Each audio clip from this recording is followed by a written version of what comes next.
ያችን ልመና ላይ ያለች ሴት ልጅ ሲያዩ ሁሉም ሰው ፊቱን አዞረ። ነገር ግን በድንገት አንድ ወጣት ወደ እሷ መጥቶ እንዲህ አላት፣ ምግብ እሰጥሻለሁ፣ ግን አብረሽኝ መምጣት አለብሽ። ይህንን ሲሰሙ የሰዎቹ ሁሉ እግር ስር ያለው መሬት ተንሸራተተ፣ ደነገጡ። ሁሉም የሚያስቡት ነገር አንድ ነበር፣ ያው ሁልጊዜ በድሆች ላይ የሚደርሰውን የችግር መነገጃ እና የድህነት ጨዋታ። ነገር ግን ከዚያ በኋላ በዚያች ልጅ ላይ የሆነውን ስትሰሙ ሰውነታችሁን ይወረዋል። ይህን ከመስማታችሁ በፊት ግን እባካችሁ ቪዲዮውን ላይክ አድርጉ፣ ቻናሉንም ሰብስክራይብ አድርጉ። በፓትና ጃንክሽን ግርግር ውስጥ የሪክሾዎች ድምፅና የሻይ ሻጮች ጩኸት በሚያስተጋባበት ቦታ የሕይወት መራራ እውነት የሚታይበት አንድ ጥግ ነበር። እዚያ የእግረኛ መንገድ ላይ አንዲት ሴት ልጅ ተቀምጣ ነበር። ሜራ ትባላለች። ዕድሜዋ ወደ 22 ዓመት አካባቢ ነው።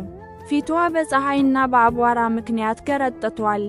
ዓይኖቿ በረሃብና በተስፋ መቁረጥ ተሞልተዋል። ከፊቷ ጥቂት ሳንቲሞች የሚንጫጩበት የተሰበረ ሳህን ተቀምጧል። የሚያልፉ ሰዎች ያዩዋታል። አንዳንዶች ሳንቲም ይወረውሩላታል፣ አንዳንዶች ደግሞ እያሾፉባት ያልፋሉ። አብዛኛዎቹ ግን እዚያ እንደሌለች ሁሉ ችላ ብለዋት ይሄዳሉ። ሜራ ከእያንዳንዱ ኃላፊ ተስፋ ታደርጋለች፣ ነገር ግን በየጊዜው ተስፋዋ ይቆርጣል። በዚያው ግርግር መሃል አንዲት የሚያብረቀርቅ መኪና ቆመች። በሩ ተከፈተና ሲድሃርት የተባለ ወጣት ወረደ።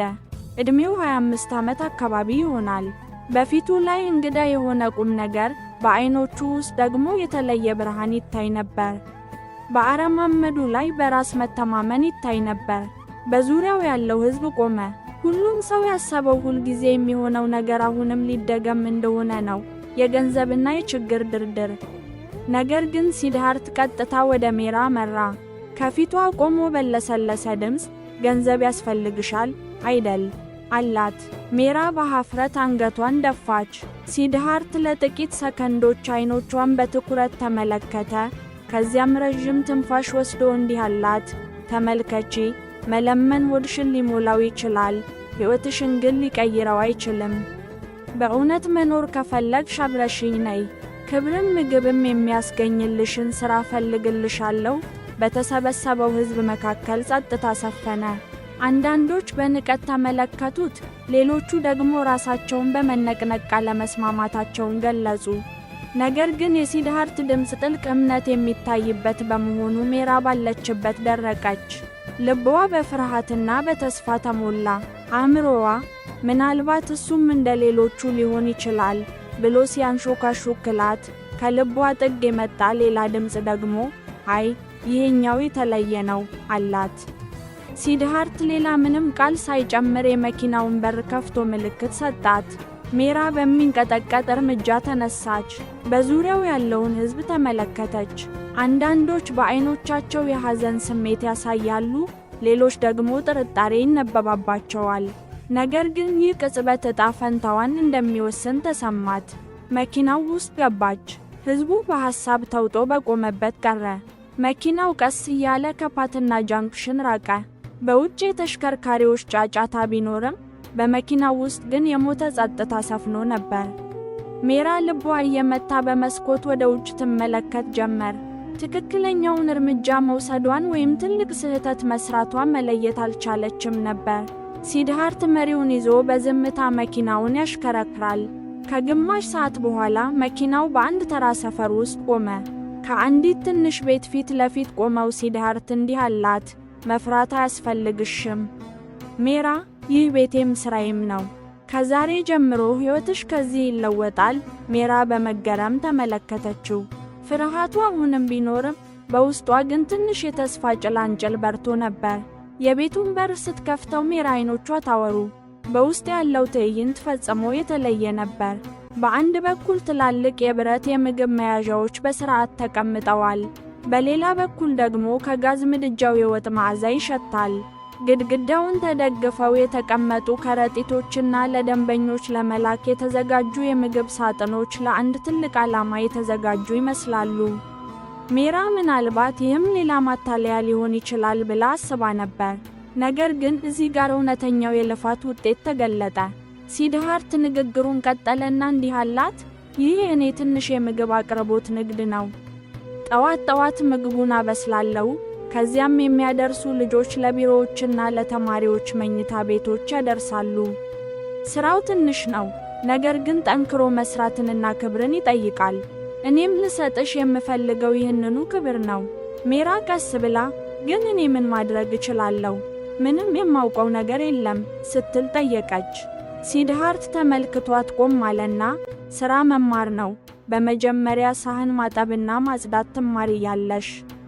ቀስ በቀስ አትክልት መክተፍ፣ ሊጥ ማሸት ትለምጃለሽ። አንድ ቀን ደግሞ ሙሉ ምግቡን ማዘጋጀት ትችያለሽ አላት። ዋናው ጥያቄ ማወቅሽ ወይም አለማወቅሽ አይደለም። ጥያቄው ጠንክሮ ለመስራት ድፍረቱ አለሽ ወይስ የለሽም የሚለው ነው አላት። የሜራ ጉሮሮ በስሜት ተዘጋ። አንገቷን ዝቅ አድርጋ እሞክራለሁ አለች። ቀስ በቀስ የሜራ ሕይወት መለወጥ ጀመረ። ከሳህን ማጠብ ጀምሮ አትክልት መክተፍንና ሁሉንም ነገር ተማረች። በእያንዳንዱ እርምጃ ሲድሃርት እንዲህ እያለ ያስረዳት ነበር። ሜራ፣ ይህ ስለ ምግብ ማብሰል ብቻ አይደለም፣ የቤት ውስጥ ጣዕምን ለሰው ማድረስ ነው። እያንዳንዱ ምግብ የልፋታችንና የቅርብነት ስሜታችን ነጸብራቅ መሆን አለበት። ነገር ግን ማህበረሰቡ ያን ያህል ቀላል አልነበረም። በሰፈሩ ያሉ ብዙ ሰዎች ያቺ በየመንገዱ ስትለምን የነበረችው አይደለች እንዴ? አሁን ደግሞ ለአንድ ወጣት መስራት ጀምራለች እያሉ ይሳለቁባት ነበር። እነዚህ ቃላት የሜራን ልብ ይሰብሩት ነበር። ብዙ ጊዜ ተስፋ የመቁረጥ ስሜት ይሰማታል። ነገር ግን በእያንዳንዱ ጊዜ የሲድሃርት ቃላት ያጸኗታል።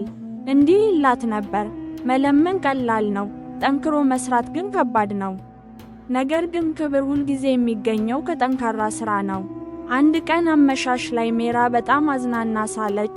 ሲድሃርት ወደ እሷ መጥቶ እንዲህ አላት፣ ሰዎች የሚሉት ነገር ምንም ግድ አይስጥሽ። ስትወድቂ ሰዎች ያወራሉ፣ ስትነሺም ያወራሉ። ልዩነቱ ግን ዛሬ ከወደቅሽበት ቦታ ለምነሽ ሳይሆን ተነስተሽ በልፋትሽ መቆምሽ ነው። አስታውሺ፣ ዛሬ የሚያፌዙብሽ ነገ እንደ አርአያ ይጠቅሱሻል። እነዚህ ቃላት ለሜራ ልብ እንደ መድኃኒት ሆኑላት። በዚያች ሌሊት ምንም ያህል ወሬ ቢኖርባት ተስፋ ላለመቁረጥ ወሰነች። ቀስ በቀስ በአረማመዷ ላይ በራስ መተማመን ይታይ ጀመር። አትክልቶቹ በስርዓት ይከተፋሉ፣ ሊጡም በሚገባ ይታሻል ጀመር። ሮቲ አሁን ለሜራ ረሃብን ማስታገሻ ብቻ መሆኑ ቀርቷል። 6 ወራት አለፉ። ሜራ አሁን እንደ ድሮዋ አይደለችም። መላ ሰውነቷ በራስ መተማመን ይረጫል። በምግብ አቅርቦት ሥራው ውስጥ ያላት ሚናም ረዳትነት ብቻ አልነበረም። ሥራዎችን ታከፋፍላለች፣ አዳዲስ ሠራተኞችን ታሰለጥናለች፣ ደንበኞችንም ታነጋግራለች። አንድ ቀን አንድ ታዋቂ ጋዜጣ ስለ እነሱ እንዲህ የሚል ዘገባ ወጣ። ከእግረኛ መንገድ እስከ ምግብ ኢምፓየር፣ የሜራና የሲድሃርት አርአያነት። ዜናው በመላው ፓትና ተሰራጨ። ሰዎችም በንቀት ፋንታ በአክብሮት ይመለከቷቸው ጀመር። አንድ ምሽት ከሥራ በኋላ ሜራ በዝምታ ከሲድሃርት አጠገብ ተቀመጠችና፣ ሲድሃርት ያን ቀን በዚያ ግርግር መሃል ባታነሳኝ ኖሮ አሁንም እዚያው እየለመንኩ እገኝ ነበር አለችው። ሲድሃርት በትኩረት ተመልክቷት በጽኑ ቃል እንዲህ አላት፣ ሜራ፣ እኔ እጄን ብቻ ነው የዘረጋሁት። እውነተኛውን ጉዞ የተጓዝሽው ግን አንቺ ነሽ። ያ ድፍረቱ ባይኖርሽ ኖሮ የእኔም እርዳታ ከንቱ ይሆን ነበር። የሜራ ዓይኖች በእንባ ረጠቡ። በሚንቀጠቀጥ ድምፅ፣ አሁን ይህ ሥራ ያንተ ብቻ አይደለም፣ የእኔም ጭምር ነው። ማንም ሰው ተርቦ እንዳያድር ይህን ሥራ በጣም ትልቅ ለማድረግ ቃል እገባለሁ አለች። ከጥቂት ወራት በኋላ የምግብ አቅርቦት ድርጅቷን በይፋ አፕናጋር ቲፊን ሰርቪስ፣ የቤታችን ምግብ አገልግሎት ብላ ሰየመችው። በከተማው አዳራሽ ውስጥ በህብረተሰቡ ውስጥ አርአያ ለሆኑ ሰዎች ዕውቅና የሚሰጥ ልዩ ፕሮግራም ተዘጋጅቶ ነበር። የአቅራቢው ድምፅ አስተጋባ፣ እባካችሁ ሜራንና ሲድሃርትን ወደ መድረክ በጭብጨባ ተቀበሉልኝ። መላው አዳራሽ በከፍተኛ ጭብጨባ ተናወጠ። የሜራ ልብ ይመታ ነበር። በአንድ ወቅት በፓትና ጃንክሽን ትለምን የነበረችው ልጅ ዛሬ በዚያው ከተማ የክብር እንግዳ ሆና ተገኘች። መድረኩ ላይ ቆመች። ማይክሮፎኑን ተጋፍታ በሚንቀጠቀጥ ድምፅ እንዲህ አለች፣ በሕይወቴ ረሃብንና ንቀትን አይቻለሁ። ሰዎች ምንም ማድረግ እንደማልችል ይነግሩኝ ነበር። ነገር ግን አንድ ቀን ሲድሃርት እጄን ያዘኝ። መለመን ሆድን ሊሞላ ቢችልም ክብር ግን የሚገኘው በጠንካራ ሥራ ብቻ እንደሆነ አሳየኝ። ዛሬ እዚህ መቆም የቻልኩት በእሱ ሰብአዊነትና በእኔ ላይ በነበረው እምነት ምክንያት ነው። በአዳራሹ ውስጥ ጥልቅ ጸጥታ ሰፈነ። ሜራ ንግግሯን ቀጠለች። አሁን ሕልማችን ንግድ ማካሄድ ብቻ አይደለም፣ በዚህ ከተማ ውስጥ ማንም ሰው ተርቦ እንዳያድር ማድረግ ነው። አሁን የአፕና ጋር የቤታችን የምግብ አገልግሎት ምግብን ብቻ ሳይሆን ተስፋንም ያድላል። መላው አዳራሽ በድጋሚ በከፍተኛ ጭብጨባ ተናወጠ። ሲድሃርትም ወደ መድረክ ወጥቶ እንዲህ አለ፣ አንድ ሰው ዕድል ከተሰጠው ተአምር መስራት ይችላል። እኛ ማድረግ ያለብን እጃቸውን ይዘን እንዲቆሙ መርዳት ብቻ ነው። የቀረውን ጉዞ እነሱ ራሳቸው ይወስኑታል። ፕሮግራሙ ሲያበቃና ሁለቱም ከመድረክ ሲወርዱ ሜራ ለሲድሃርት እንዲህ ብላ አንሾካሸከችለት፣ ሲድሃርት ጂ ዛሬ በእውነት በሕይወት እንዳለው ይሰማኛል። አሁን ስሜ ለማኝ ብቻ አይደለም፣ እኔ ሠራተኛ ሰው ነኝ። ሲድሃርት በፈገግታ ተመልክቷት፣ አዎ ሜራ፣ አሁን መታወቂያሽ ጠንክሮ መስራትና ሰብአዊነት ነው። ትልቁ ድል ይኸው ነው አላት። ይህንን ታሪክና የሰራነውን ሥራ ከወደዳችሁ እባካችሁ ላይክ አድርጉ። እንዲህ ያሉ ምርጥ ቪዲዮዎችን ለማየት ቻናላችንን ሰብስክራይብ በማድረግ ታሪኩን እንዴት እንዳገኛችሁት በኮሜንት ንገሩን።